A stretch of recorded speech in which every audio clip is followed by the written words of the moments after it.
আসসালামু আলাইকুম। গ্রামের জীবন সংসার। দেশি মরিচ গাছ, এই মরিচগুলো খুবই ঝাল।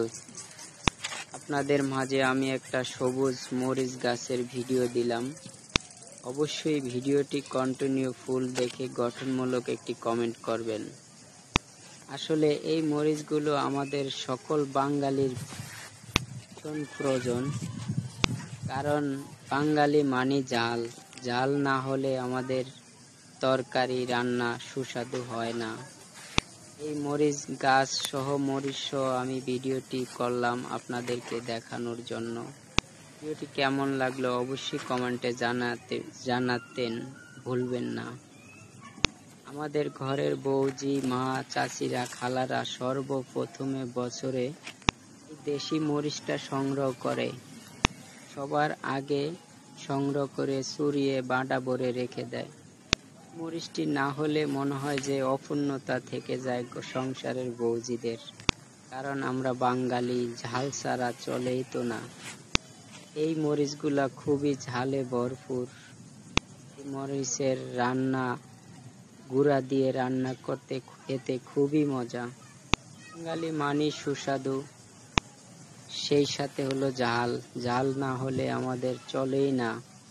তাই প্রতি বছর এমন দিনে এই দেশীয় মরিচটি তখন থেকে বড় হয়ে এই মরিচ ধরে পাকবে। এরপরে সেই মরিচ তুলে শুকিয়ে মেশিনের সাহায্যে গুঁড়া করে বাসায় আইনা রাখার ব্যবস্থা নিতে হয়। আপনাদের মাঝে তুলে ধরলাম সেই ঝাল ঝাল মরিচ। ঝাল ঝাল মরিচ খুবই গ্রামের জন্য প্রাইভেট দরকারি এবং ভীষণ ভীষণ দরকারি। এগুলো না হইলে যেন চলেই না গ্রামের খাবারে। আই এম বাংলাদেশি, সকলেই পছন্দ এই মরিচ। আমরা বাংলাদেশি, গর্বিত আমি বাংলাদেশি। ভরা আমাদের দেশ এই বাংলাদেশ। মিলিয়ে আলহামদুলিল্লাহ কাছে শুকরিয়া আদায় করব আমরা, কারণ আল্লাহ তাআলা আমাদের খাবারের জন্য কত কিছু না তৈরি করে দিয়েছেন, ঝাল, টক, মিষ্টি। তার উপরে এই একটা অত্যন্ত খাবার, যেই খাবারটি বেশিরভাগ পদই দেওয়া হয় বাঙালি খাবারের ভিতরে, তার ভিতরে এই অতি উত্তম একটি ঝাল ঝাল মরিচ।